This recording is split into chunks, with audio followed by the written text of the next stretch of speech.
Je vous salue dans le nom de Jésus. Je suis ravi de vous revoir après quelques semaines. Nous allons couru. Seigneur, un jour dans tes parvis vaut mieux que 1000 ailleurs. Et nous sommes dans la joie quand on nous dit « Allons à la maison de l'Éternel ». Oui, nous sommes dans la joie, Seigneur, ce matin d'être dans ta présence bénie, d'être dans ta maison, de communier entre frères et sœurs, dans un même esprit, dans une même pensée, dans une même foi et dans une même espérance.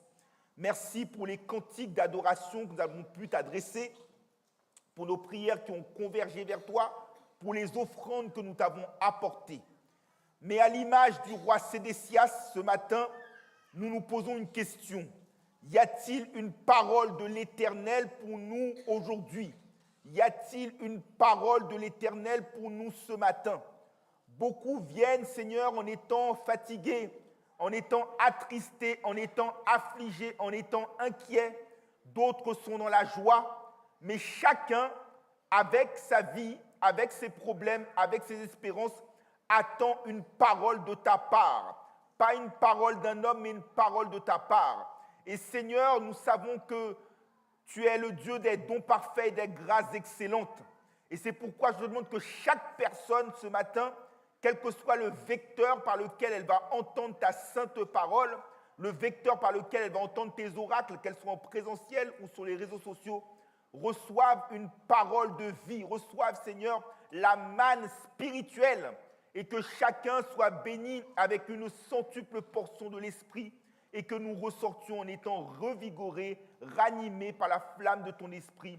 C'est la prière que nous adressons au nom de Jésus, et l'Église dit avec moi, Amen, Amen. Bien-aimés dans le Seigneur, que la miséricorde, la grâce et la paix vous soient multipliées par la connaissance de notre Dieu et de notre Seigneur Jésus-Christ. Que la miséricorde, la grâce et la paix vous soient multipliées par la connaissance de notre Dieu et de notre Seigneur Jésus-Christ. Aujourd'hui, en ce 19 juillet 2026, tous les yeux sont tournés, quel que soit l'endroit dans lequel nous nous trouvons sur la planète, vers New York. Et plus précisément, vers le MetLife Stadium, dans une attente, car dans moins de 12 heures, dans à peu près 10 heures, va se jouer la finale de la Coupe du Monde entre l'équipe d'Espagne, flamboyante, et l'équipe d'Argentine, combative. Bien sûr, vous comme moi, selon nos préférences, selon nos aspirations, selon nos thèses, nous aurions voulu que l'équipe de France soit en finale. Mais finalement, tel n'a pas été le cas. Il n'en demeure pas moins que hier soir, nous avons eu un match spectaculaire. Quoi qu'il en soit, l'épilogue de ce tournoi arrive après 103 matchs qui ont été haletants, qui ont été épuisants pour les joueurs et même pour nous supporters. Nous avons dû parfois veiller très tard, notamment pour regarder les matchs des Grenadiers qui nous ont donné fierté. Il n'en demeure pas moins qu'à ce stade, les joueurs sont très fatigués car la saison a été éprouvante et ce tournoi l'a été également. Mais ils ne sont pas les seuls à être fatigués car les élèves du collège passant leur brevet, les élèves du lycée passant le baccalauréat et les étudiants du cycle supérieur ont été amenés à passer des examens, à étudier, à réviser dans des conditions difficiles et à même passer leurs examens dans des conditions épouvantables, puisque avec la canicule, il leur était impossible de rester dans des salles, de pouvoir préparer, disserter leurs examens avec des chaleurs épouvantables. Et à cette chaleur s'ajoute également le stress de l'attente des résultats. Est-ce que nous avons été admis ou pas? Et s'ajoute également le stress de savoir si nous avons pu être admis par Parcoursup dans le cycle supérieur, dans la filière que nous voudrions emprunter. Mais, même que ce qu'il s'agisse des sportifs, footballeurs ou même cyclistes, qui aussi ont dû pédaler sur cette canicule, et même le maillot jaune actuel, Tadej Pogačar s'en est plein, qu'il s'agisse des élèves, des étudiants, ils ne sont pas les seuls à être véritablement fatigués. Vous comme moi qui sommes dans la vie active, après une saison et une année de travail, nous sommes épuisés. Et je dirais que la date du 15 juillet marque le coup d'envoi des vacances. avec les bouchons sur les routes, les trains et les métros qui circulent moins qu'à l'accoutumée, et que nous-mêmes, soit que nous soyons partis, soit que nous soyons en train de préparer nos valises, nous sommes dans l'optique des vacances, pour nous reposer, pour recharger les batteries. Mais sommes-nous réellement reposés? Et obtiendrions-nous vraiment les vraies vacances? Parce que même lorsqu'on travaille, on n'a pas de vraies vacances. Il n'y a pas de véritable déconnexion avec nos tablettes, avec nos ordinateurs, avec nos téléphones portables. Il est impossible de ne pas être relié d'une manière ou d'une autre au travail, que l'on soit salarié ou même pire encore, indépendant. Et même lorsque l'on prend, à tout casser, si vous me permettez cette expression, 3 semaines de vacances, c'est éphémère. Parce que dès septembre, la rentrée vient avec sa routine, avec ses contraintes, avec ses attentes, avec ses exigences. Pour nous-mêmes, pour nos enfants, qu'allons-nous faire? Que vont faire nos enfants? C'est beaucoup de questions qui nous font cogiter, qui fait qu'en réalité, il n'y a pas de véritable repos. Parce que le repos, c'est la tranquillité. Le repos, c'est l'absence de contrariété extérieure. Et en réalité, tant que nous vivrons dans ce corps, sur cette vie terrestre, il n'y aura pas de vrai repos. Mais en Dieu, il existe un repos. Jésus nous a lancé une invitation. Si vous voulez vraiment être en vacances, une seule chose à faire, soyez dans les bras de Jésus. Car lui-même l'a dit en Matthieu 11, verset 28, « Venez à moi, vous tous qui êtes chargés et fatigués, je vous donnerai du repos. » Nous voulons nous reposer, nous voulons renouveler nos forces. Alors, approchons-nous de notre Dieu et puisons nos forces dans sa sainte parole. C'est l'engagement que nous avons pris au début de cette année et cet engagement que nous allons poursuivre jusqu'à la fin, et notamment aujourd'hui à la lecture du livre d'Ésaïe, chapitre 40, versets 29 à 31, lecture pour laquelle je vous demanderai, s'il vous plaît, de bien vouloir vous mettre debout à la gloire de Dieu et que, comme d'habitude, nous allons faire à l'unisson.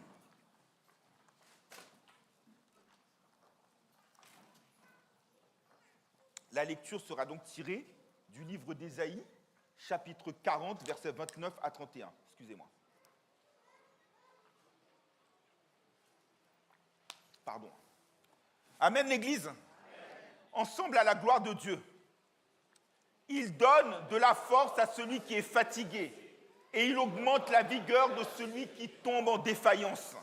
Les adolescents se fatiguent et se lassent et les jeunes hommes chancellent. Mais ceux qui se confient en l'Éternel renouvellent leur force.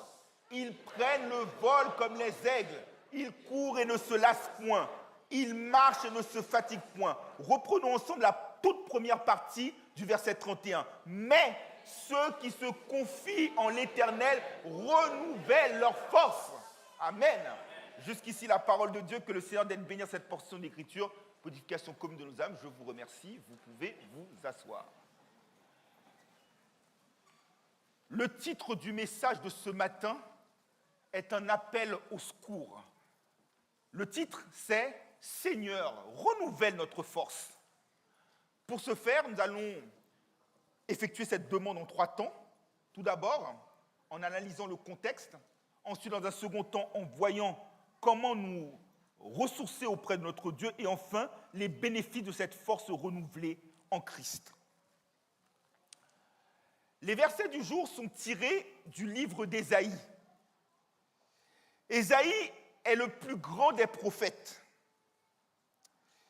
Et je pense que dans les temps dans lesquels nous vivons, du temps des réseaux sociaux, et plus particulièrement dans notre assemblée, nous avions eu ce débat il y a quelques mois sur l'intelligence artificielle. Plus que jamais, l'Église a besoin de l'Esprit de Dieu pour la conduire. Et plus que jamais, l'Église a besoin de l'esprit de prophétie.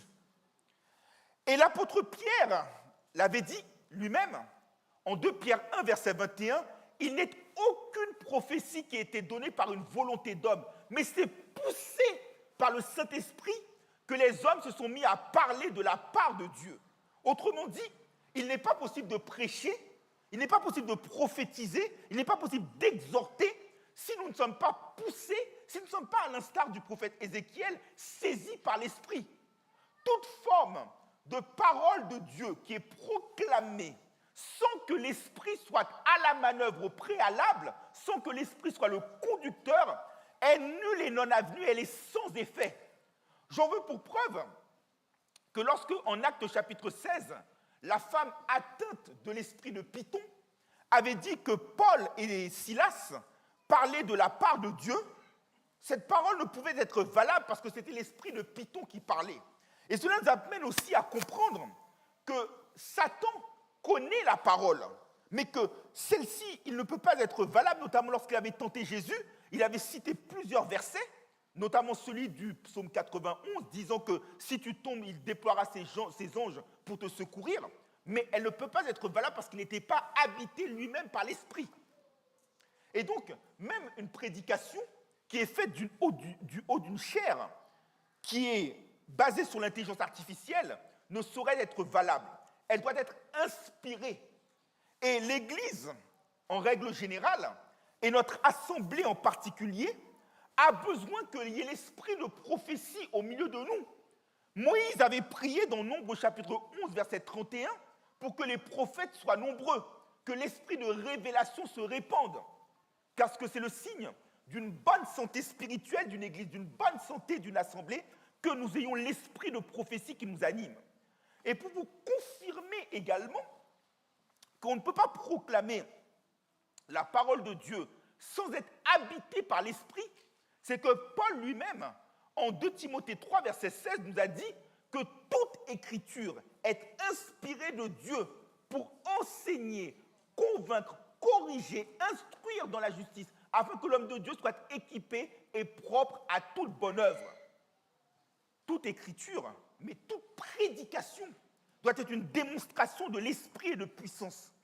Et en l'occurrence, Ésaïe est un prophète qui était inspiré. Parce que souvent, on nous parle de l'évangile. Évangile selon Matthieu, évangile selon Marc, évangile selon Luc, évangile selon Jean. On parle, comme on parlait au cinéma il y a quelques années, d'un film qui était sorti, qui s'appelait Le Cinquième Élément. On parle aussi du cinquième évangile. Les uns disent que c'est les actes des apôtres. Les autres, certains commentateurs audacieux, si j'ose dire, conseillent et disent qu'on peut parler d'un évangile selon Ésaïe. Pourquoi? Parce que Ésaïe est le prophète de l'Ancien Testament qui a le plus parlé de Jésus-Christ. Ésaïe a écrit sur Jésus-Christ 700 ans avant que notre Seigneur ne vienne sur la terre. Et nous savons que le chiffre 7, qui vient de l'hébreu Sheva, est le chiffre de la plénitude. Ésaïe a parlé avec exactitude de tout ce que Jésus avait fait, de tout ce que Jésus allait faire, notamment le serviteur souffrant.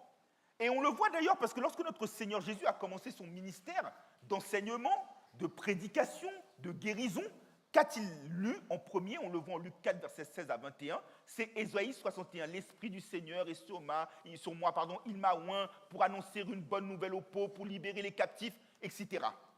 Ésaïe parle. Et lorsque Jésus va confronter les pharisiens, en Matthieu 15, verset 5, il va leur dire que, comme disait le prophète Ésaïe, votre bouche est prête de vous honorer Dieu avec vos lèvres, mais votre cœur est éloigné. Et il ne fait que reprendre Ésaïe 29, verset 13. Donc c'est donc que Ésaïe est un prophète qui est extrêmement important. Et même lorsque Pierre lui-même va parler de la souffrance de notre Seigneur Jésus-Christ en 1 Pierre 2, verset 24, il va se référer à ce que disait Ésaïe, disant que le châtiment qui donne la paix est tombé sur lui, et c'est par ses meurtrissures que nous sommes guéris. Donc Ésaïe est un prophète qui est extrêmement important pour nous, pour notre foi chrétienne. Et Ésaïe est d'autant plus inspiré que, si vous me permettez cette remarque, je pense que le livre d'Ésaïe est une Bible en miniature, un peu comme le système des poupées russes. Pourquoi dis-je cela? Le livre d'Ésaïe est composé de 66 chapitres, comme la Bible a 66 livres. Il est composé de 2 sections, l'une qui, en l'occurrence, est de 39 chapitres, comme l'Ancien Testament a 39 livres, de la Genèse à Malachie, et le Nouveau Testament qui, lui, en a 27, de Matthieu à l'Apocalypse. Et dans l'Apocalypse, dans Ésaïe, en la deuxième partie, on a celui qui annonce la venue du Seigneur, comme Jean le Baptiste, et nous avons Ésaïe 66, qui parle de la venue du nouveau ciel, de nouveaux cieux et d'une nouvelle terre. Comme nous l'avions vu au mois de novembre, lors de la conférence au jour de Dieu, il y aura de nouveaux cieux et une nouvelle terre.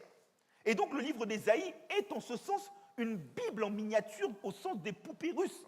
Ésaïe envoie un message d'espérance, Ésaïe envoie un message de consolation, avec une parenthèse en Ésaïe 37 et 38 où le peuple va être déporté vers Babylone. Mais pourquoi? Parce que l'Éternel avait lancé un avertissement très clair. Dès Ésaïe 1er, verset 18, il avait dit que si vous m'écoutez, si vous obéissez à ma voix, vous goûterez aux meilleures productions du pays. Mais si vous me désobéissez, je vous livrerai à l'épée de l'ennemi. Autrement dit, et j'ouvre là une parenthèse, souvent nous disons que nous sommes malheureux, nous sommes maudits, nous sommes frustrés, mais nous sommes, vous comme moi, les artisans, les coproducteurs de notre propre bénédiction. Parfois, nous n'arrivons pas à avoir la bénédiction que Dieu a en réserve pour nous parce que, en l'occurrence, nous sommes rebelles, nous sommes réfractaires, nous sommes désobéissants, nous sommes insoumis. Alors que Dieu ne nous dit pas qu'il va nous donner les bonnes. Dieu nous dit qu'il va nous donner les meilleures productions du pays. Parce que notre alliance, notre communion avec Dieu fait que nous sommes la tête et non la queue, toujours en haut, jamais en bas. Et en l'occurrence, Ésaïe est un homme dont le nom signifie le salut de Jéhovah. Ésaïe est le fils d'Atmos. Il a vécu au temps des rois Asa, Joseph, Ézéchias et Osias, et même du temps du roi Manassé. Et c'est un contemporain de Amos, de Osée et de Michée. Et en l'occurrence, Ésaïe va prendre conscience de son péché, notamment dès Ésaïe chapitre 6. Il va dire qu'il est un homme aux lèvres impures, au milieu d'une génération aux lèvres impures. Et il va demander au Seigneur de le purifier. Et lorsque le Seigneur l'aura purifié, déjà ça démontre deux choses. Que Ésaïe ne se séduit pas lui-même. Il prend conscience que lui, comme nous, tous, nous dit Romains 3, verset 23, ont péché et sont privés de la gloire de Dieu. Et deuxième aspect qui est très important. Dieu ne donne pas ses perles à des pourceaux. Nous ne pouvons pas demander au Seigneur de nous envoyer. Nous ne pouvons pas demander au Seigneur de proclamer sa parole si vous comme moi nous sommes sales. D'abord, Dieu doit nous purifier, d'abord Dieu doit nous nettoyer, et ensuite nous pouvons aller sur le front, dans le champ. Mais parfois on fait n'importe quoi, mais on veut être en tête, on veut être en position, on veut être en situation de leadership. Ésaïe a demandé à Dieu de le purifier. Conséquence, Dieu a pu l'envoyer, premier point. Deuxième point, dès Ésaïe chapitre 6, Ésaïe a vu le trône de Dieu, celui qui est expliqué dans l'Apocalypse. Ésaïe a vu le serviteur souffrant, puisque en Ésaïe 53, il nous décrit tout le sacrifice de Jésus, en nous disant que c'était un homme de douleur, habitué à la souffrance, nous l'avions regardé comme étant sans éclat, le châtiment qui donne la paix est tombé sur lui, c'est par ses meurtrissures que nous sommes guéris, et il nous dit même en Ésaïe 53, verset 12, qu'il en justifiera de nombreux. Donc non seulement Ésaïe va décrire Jésus, il va décrire son œuvre, mais il va décrire les débouchés et les bénéfices. C'est-à-dire que la révélation que Dieu donne à Ésaïe est une révélation qui est complète, qui est exhaustive pour notre foi. Et Ésaïe, donc, va avoir cette vision. Dieu peut nous révéler des choses, mais c'est à nous de nous conditionner. Et dans la deuxième partie, donc, je vous disais du livre d'Ésaïe, qui va de Ésaïe chapitre 40 à 66, eh bien, on a un message de la part du Seigneur qui est un message de consolation. Parce que dès Ésaïe chapitre 40, verset 1er, il est écrit « Consolez, consolez mon peuple, dit notre Dieu ». C'est l'ordre qu'il lui donne. Et dans les béatitudes, vous remarquerez que Jésus a dit « Heureux ceux qui sont affligés, car ils seront consolés ». C'est une voie nouvelle. Et Dieu ouvre en l'occurrence, en cette période, un message d'espérance. Non seulement nous venons de lire le texte du jour sur notre force qui est renouvelée, Dieu envoie un message de foi, comme en Hébreux chapitre 11, Parce que dès Ésaïe 41, verset 10, il nous dit « Ne crains rien, car je suis avec toi. Ne promène pas des regards inquiets, car je suis ton Dieu. Je te fortifie, je viens à ton secours, je te soutiens de ma droite triomphante. » Dieu dira également que nous sommes ses témoins et qu'au milieu des feux, au milieu, nous traverserons les eaux, nous traverserons les flammes, d'Ésaïe 43, verset 2, et il enverra un message en Ésaïe 44, verset 1 à 5, d'espérance et d'encouragement à son peuple. Donc Dieu, ce matin, quel que soit notre état d'affliction, quel que soit notre état d'inquiétude, quel que soit notre état d'anxiété, veut nous encourager, nous donner un message de vigueur, un message de force. Et c'est ce qui va faire l'objet de la deuxième partie de notre prédication. En Ésaïe 40, versets 29 à 31, Dieu met en parallèle deux catégories de personnes. Il y a d'un côté ceux qui chancellent, ceux qui fatiguent, ceux qui se lassent, et de l'autre, il y a ceux qui se confient en l'Éternel, qui renouvellent leur force, qui prennent leur vol comme l'aigle, qui courent et ne se fatiguent point, qui marchent et ne se fatiguent point, qui courent et ne se lassent point. Nous avons en réalité deux droites parallèles. Exactement pour nos élèves du primaire ou du secondaire ou même du lycée, deux droites parallèles sont deux droites qui sont amenées à ne jamais se rencontrer parce qu'elles font une route totalement opposée. Et la réalité, c'est que ce matin, Dieu, à vous comme à moi, nous pose une question. Dans quelle classe sommes-nous ? Sommes-nous dans la classe des... Et ce n'est pas une question d'âge, parce que vous voyez, les adolescents qui devraient être en pleine force de l'âge sont ceux qui se fatiguent. Alors que de l'autre côté, peu importe leur âge, ceux qui se confient en l'Éternel renouvellent leur force. Comme dans un avion, il y a la classe économique, il y a la classe business. Comme dans les trains, il y a la première classe, dans le TGV, il y a la seconde classe. Comme sur le plan spirituel, l'apôtre Paul, en 1 Corinthiens 2, versets 14 à 16, fait la distinction entre trois types d'hommes. L'homme naturel, l'homme animal, l'homme spirituel. La question que Dieu nous pose ce matin, c'est de savoir dans quelle case, dans quelle catégorie sommes-nous. Et quand Dieu dit cela, c'est que ce qui va distinguer ceux qui sont sans force, ceux qui se lassent, ceux qui se fatiguent et ceux qui renouvellent leur force, c'est, vous remarquerez sans être attaché dans la grammaire, la conjonction de coordination, le « mais », signe d'opposition, mais ceux qui se confient en l'Éternel. C'est pour ça que j'ai insisté dessus pendant la lecture. Le parallèle, c'est que ceux qui se confient en l'Éternel. Et là encore, ce n'est pas une question de venir à l'église.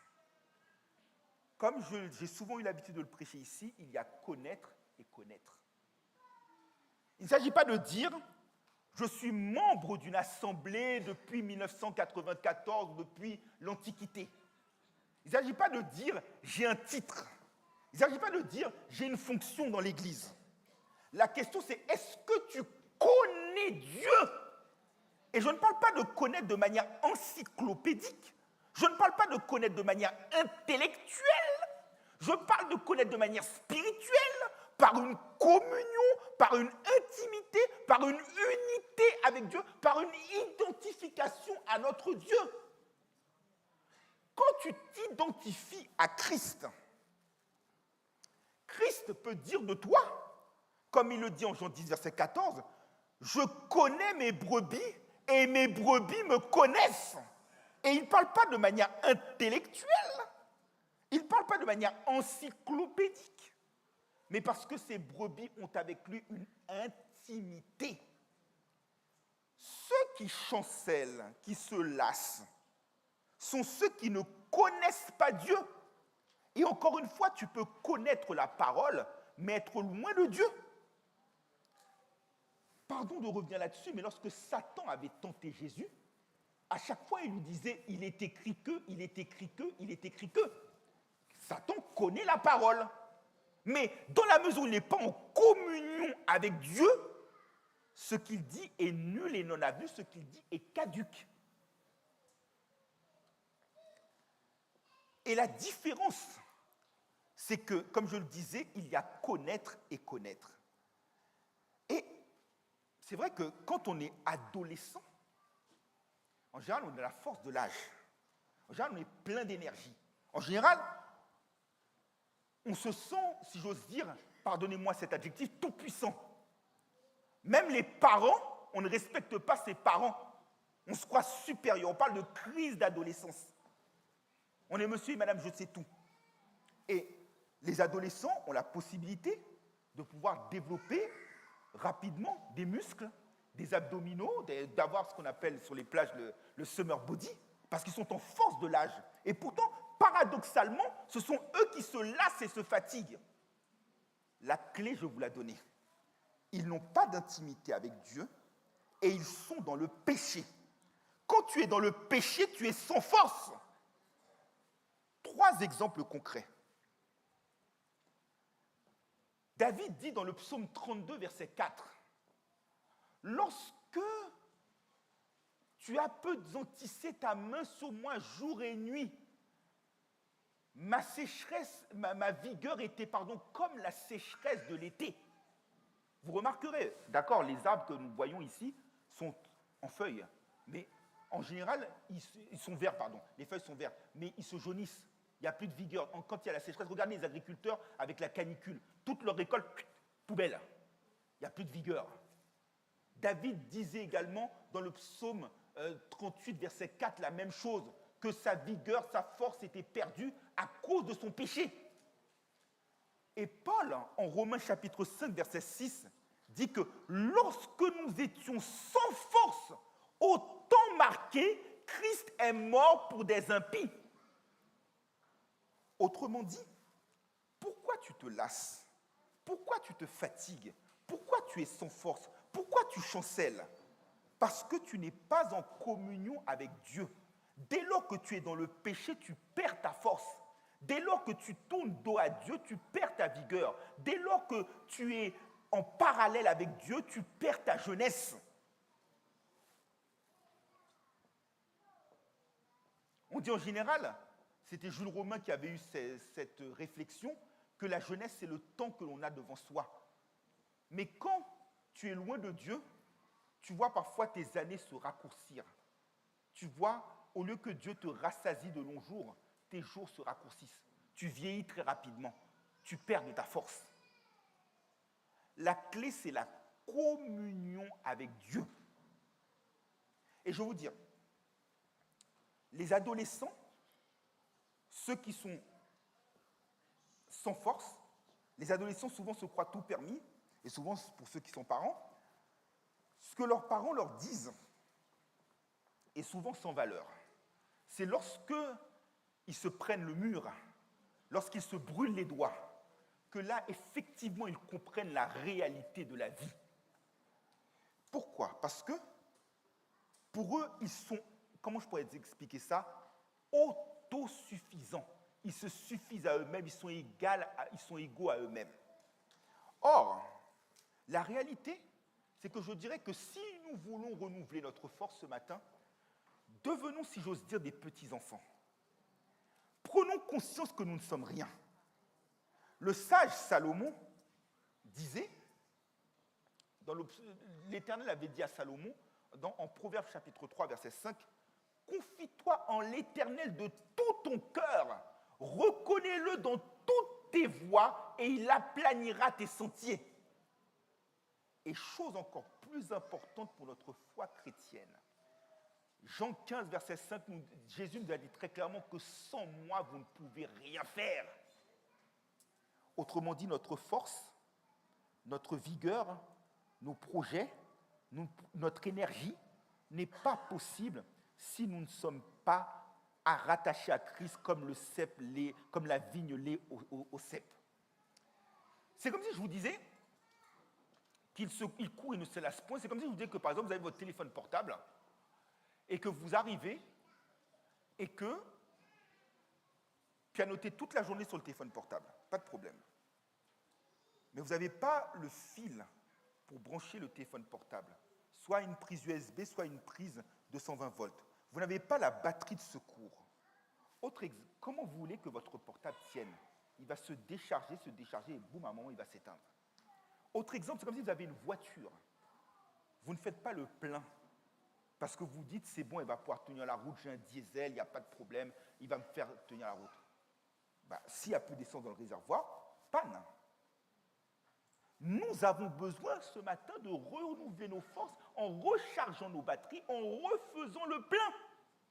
Et non pas en nous surestimant, non pas en nous reposant sur nous-mêmes, comme le font les adolescents, mais en nous reposant sur Dieu.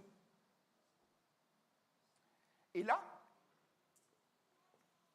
il s'agirait, si j'ose dire, de faire une confession. David, lorsqu'il avait été persécuté par Saül, n'avait pas hésité à confesser son amour pour l'Éternel en disant dans le psaume 18, verset 2, que l'Éternel, il dit « Je t'aime, ô Éternel, ma force ». L'Éternel est sa force. Autre exemple, lorsque le peuple d'Israël a été délivré d'Égypte, Moïse avait eu un cantique de louange dans l'Exode 15, verset 2. Il a fait le peuple chanter avec lui à l'unisson « L'Éternel est ma force et le sujet de mes louanges ». Troisième exemple, l'apôtre Paul, qui déclare à deux endroits distincts deux choses. En Philippiens 4, verset 13, Paul nous dit « Je puis tout par celui qui me fortifie ». Et en 2 Corinthiens 12, versets 8 et 9, alors qu'il avait une écharpe dans la chair qui le souffletait, il a entendu Dieu lui dire « Ma grâce te suffit ». Et Paul nous dit que désormais, il va se glorifier de ses faiblesses, car quand il est faible, c'est alors qu'il est fort. Parce que pourquoi? Ces trois personnes, je vous ai cité David, je vous ai cité Paul, je vous ai cité Moïse, et en guise de bouquet, je vais vous citer Anne. Anne qui était stérile, Anne qui attendait un enfant, Anne qui avait été, en l'occurrence, narguée par Pénina. Lorsque l'Éternel l'a exaucée en lui donnant son fils Samuel, qui signifie « je l'ai demandé à l'Éternel », Anne a dit que j'ai été relevée en 1 Samuel 2, verset 1, par la force de l'Éternel. Tout à l'heure, dans le paragraphe, dans le développement précédent, je parlais de deux droites parallèles, droites qui n'ont rien à voir en commun. Qu'est-ce qu'ont en commun, en l'occurrence,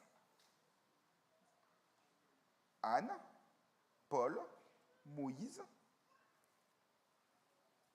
qu'ont-ils en commun, et David? Ils ont en commun qu'ils ont placé leur confiance en l'Éternel. Qu'est-ce que la confiance? La confiance, c'est le fait de se fier à une personne ou à quelque chose en toute quiétude. Je répète, la confiance, c'est le fait de se fier à une personne en toute quiétude, en toute quiétude, à une personne, une chose, pardon, en toute quiétude.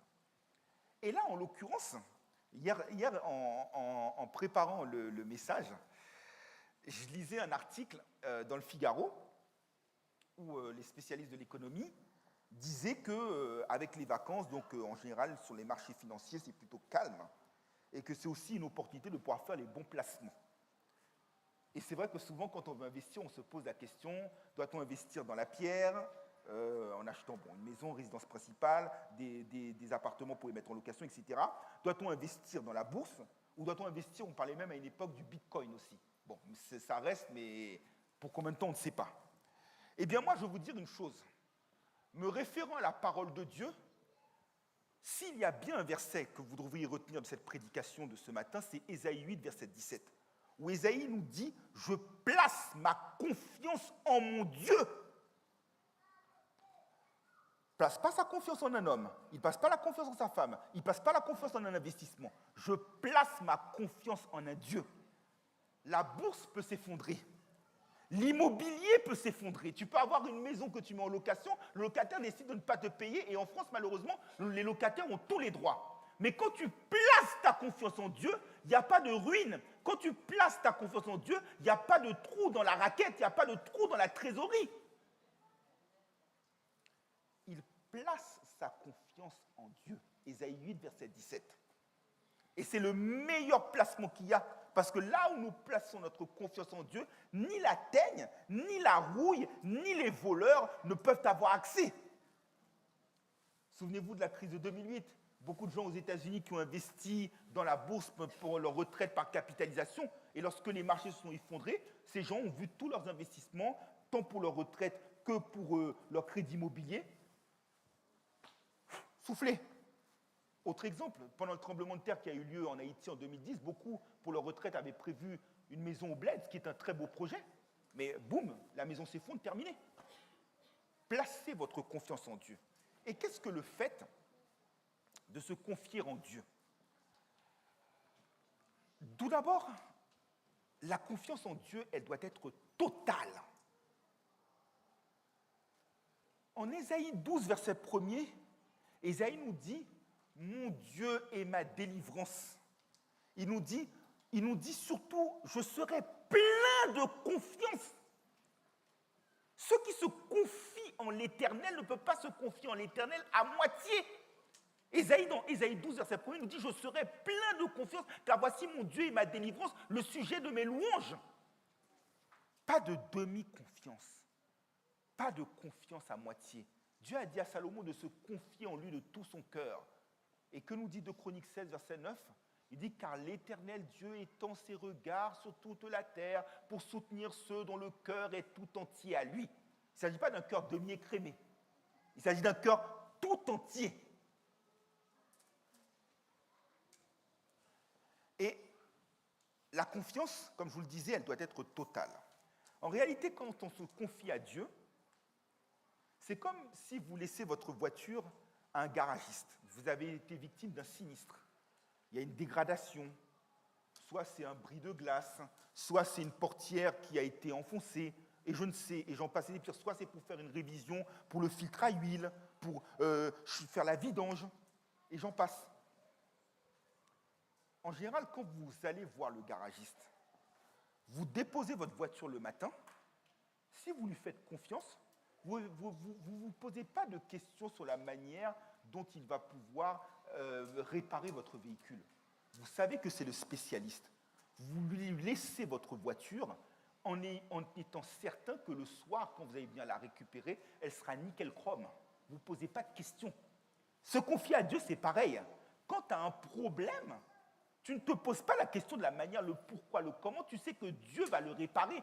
Et ceux qui se confient en l'Éternel ne se posent pas la question du pourquoi, du comment. Ils savent qu'ils ont confié leurs problèmes à un spécialiste. Amen. Et comment se confier en Dieu? La confiance est entière. Tout d'abord, la confiance doit être une confiance, comme je le disais tout à l'heure, totale. Que dit Hébreux 4, elle doit être une confiance totale et ce n'est pas une confiance à distance. Pour filer la métaphore et poursuivre l'exemple du garagiste, quand tu confies ta voiture à ton garagiste, je sais bien qu'en ce moment, tout se fait à distance, tu es quand même obligé de te déplacer et d'aller remettre ta voiture au garage. Là, que nous dit Hébreux 4, verset 16, il nous dit « Approchez-vous avec confiance auprès du trône de la grâce, afin d'obtenir miséricorde, d'être secouru dans vos besoins. » Il faut s'approcher, il faut s'approcher. Tout est fait à distance de nos jours, mais Dieu te demande « Approche-toi ». Ceux qui se confient en l'Éternel ce n'est pas une confiance à distance. Ce n'est pas du télétravail où je regarde sur les réseaux sociaux. Ils viennent, ils s'approchent. Ensuite, il faut aussi, comment on pourrait dire cela, être capable de décharger. Par exemple, quand vous allez à l'hôpital, vous allez pour une opération de routine ou bien pour un séjour hospitalier qui peut durer plus ou moins longtemps. Par rapport à la facture hospitalière, vous savez que vous avez d'une part votre carte vitale et d'autre part, vous avez la mutuelle. Donc vous savez que tout va être pris en charge. Ceux qui se confient en l'Éternel savent que l'Éternel va prendre tout en charge. Et 1 Pierre 5, verset 8 nous dit « Et déchargez-vous sur lui de tous vos soucis, car lui-même prendra soin de vous. » C'est un déchargement total.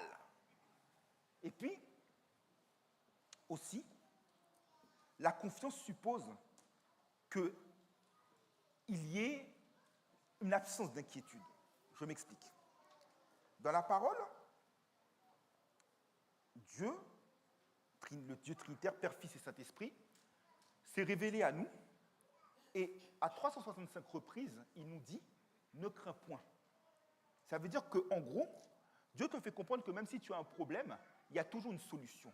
Mais ce que Dieu te demande, c'est de ne pas être dans la crainte et de faire les choses sans murmure, sans bavarder. Je le dis à tort et à travers au cours de mes prédications répétées. Parfois, en tant que serviteur de Dieu, en tant qu'enfant de Dieu, nous parlons trop. Tu as une inquiétude à ton problème, tu parles trop. Tu parles trop, tu expliques tes problèmes à des gens qui ne peuvent pas le résoudre pour toi. Tu étales ta vie sur les réseaux sociaux, sur les messageries, au téléphone, tu expliques tout. Et c'est pour ça que tu chancelles. C'est pour ça que tu chancelles. La parole nous dit, ne vous inquiétez de rien. Philippiens 4, verset 6 et 7. Mais en toute chose, faites connaître à Dieu. Dis pas, faites connaître à votre ami, faites connaître à vos parents. Faites connaître à Dieu vos besoins. Comment? Par des prières, dans le secret, par des supplications, avec des actions de grâce. Et comme débouché, c'est quoi? La paix de Dieu qui surpasse toute intelligence gardera vos cœurs et vos pensées. En Jésus-Christ. Donc, expliquer sa vie, être plein de confiance, c'est se confier à Dieu, ce n'est pas se confier à son ami, ce n'est pas se confier à Tartampion. La confiance doit être totale et Dieu est le Dieu de l'exclusivité. Si tu as confiance en Dieu, tu ne peux pas avoir confiance en un homme. Et réciproquement, tu ne peux pas avoir 2 maîtres. Et ça suppose aussi de garder aussi les yeux fixés. Parce que ces hommes-là, pourquoi ils ne chancellent pas? Pourquoi ils ne se fatiguent pas?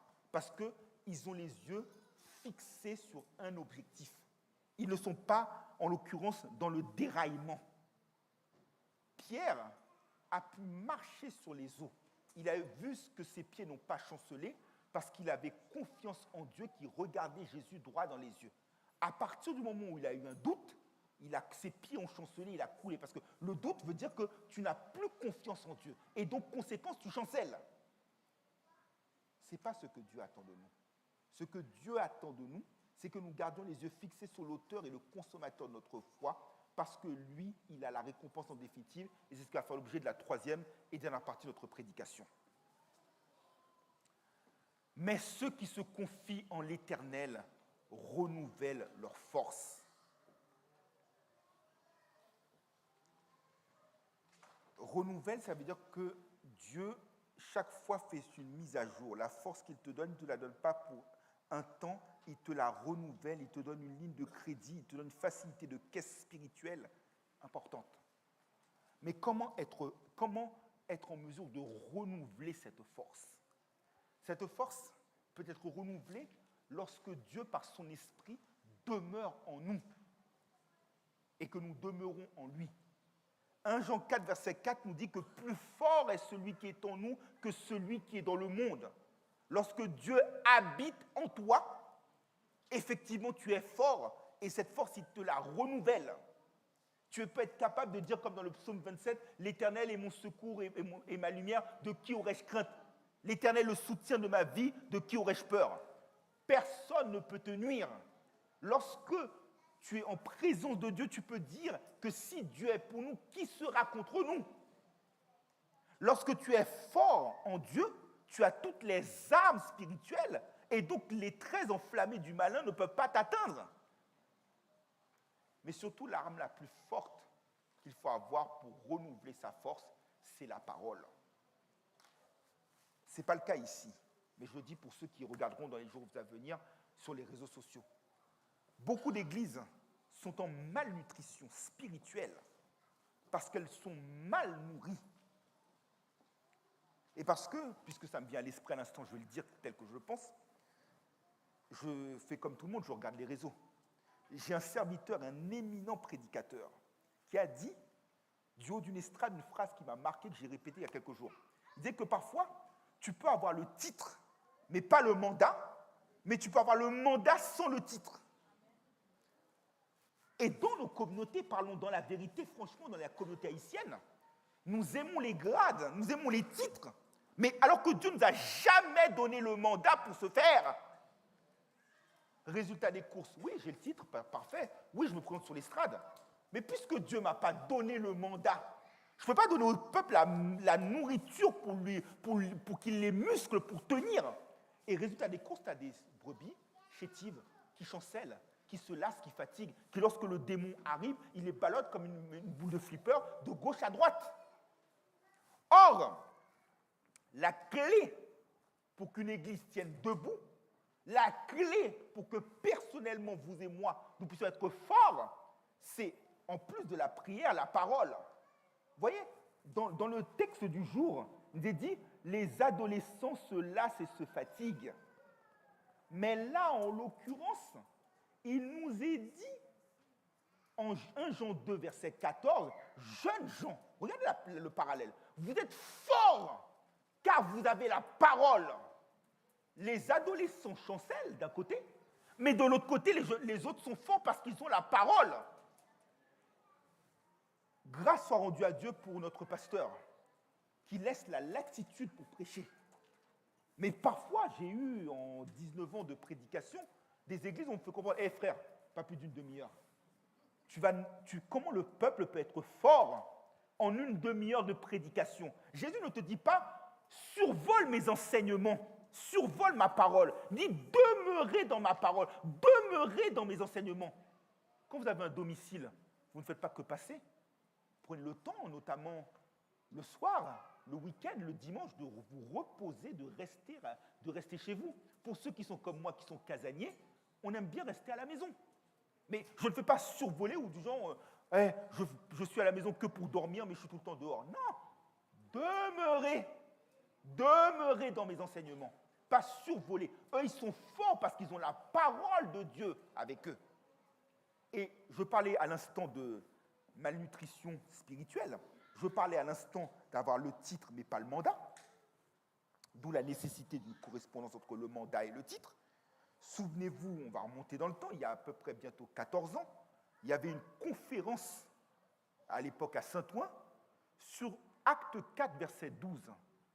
Et le docteur Eden McGuffey, à l'époque, avait prêché sur Acte 3, sur le fait qu'il y avait un mendiant boiteux de naissance qui était devant la porte de la belle.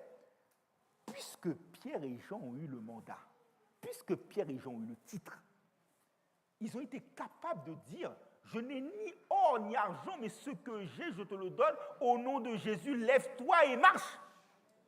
Et que nous dit Acte 3, verset 8 ?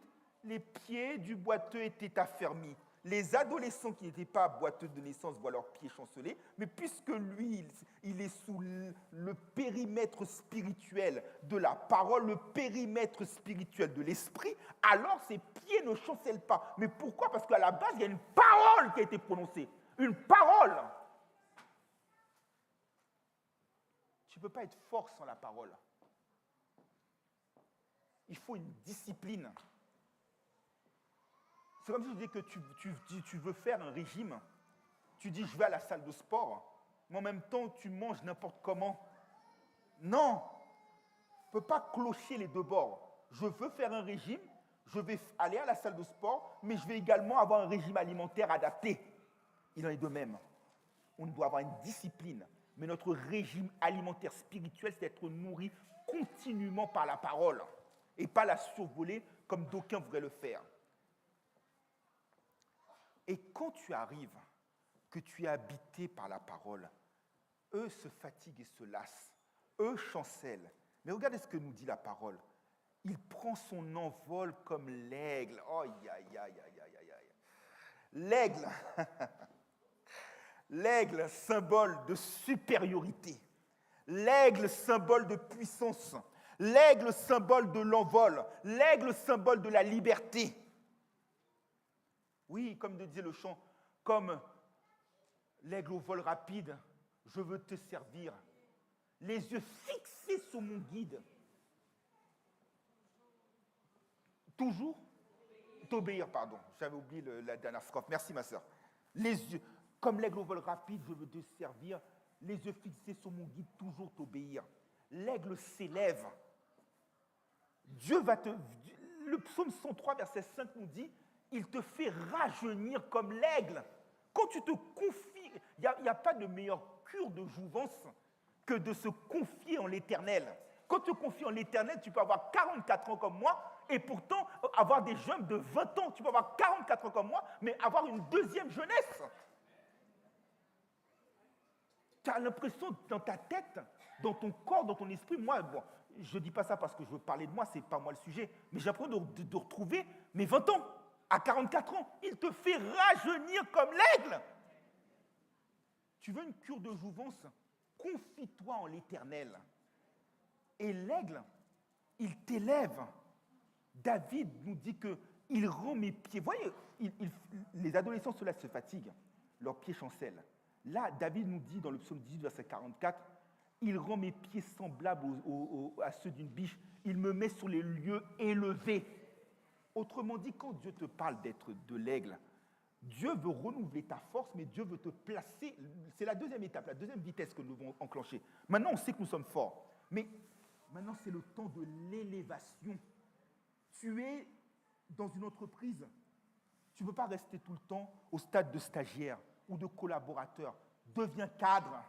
Deviens cadre. Joseph, il avait monté les grades. Daniel, il avait monté les grades. David, dans le psaume 10 dont je parlais, il dit qu'un peuple qui m'est étranger, m'est soumis, tu es un aigle. Deviens cadre. Il t'élève. Il t'élève dans des positions, il te fait asseoir à la table des grands. L'aigle est au-dessus des problèmes. Pourquoi? Parce que le Seigneur nous a arrachés de la puissance des ténèbres pour nous transporter au-dessus dans le royaume de son Fils bien-aimé. C'est ça l'aigle. L'aigle, il a une vision d'ensemble. C'est-à-dire que ce que Dieu veut, il ne veut pas que des petits yeux. Puisque tu marches par la foi et non par la vue, tu ne dois pas avoir des petits yeux qui ne regardent que là. L'aigle, il a une vue d'ensemble. Il a une hauteur. Pour lui, c'est comme lorsque vous prenez un avion. Lorsque l'avion est au-dessus, les maisons, comme l'emplacement de sol, c'est rikiki. Dieu veut te mettre en situation d'élévation. Et pour l'élévation, humilité. Humilité. Oui, comme nous le chantons régulièrement, ton infini grandeur me fait comprendre que je ne suis rien. Tu veux être élevé, considérons que je considère à titre personnel que je ne suis rien, que je ne suis qu'une vapeur qui apparaît pour un peu de temps. Regardez 1 Pierre 5, verset 5. Humiliez-vous sous sa main puissante et il vous élèvera au temps convenable. Tu veux être un aigle? Humilie-toi. Jacques ne dit pas autre chose, Jacques 4, verset 10. Humiliez-vous devant le Seigneur et il vous élèvera. Dieu veut que tu sois un aigle, Dieu veut que tu prennes ton vol. Dieu veut faire de toi un géant.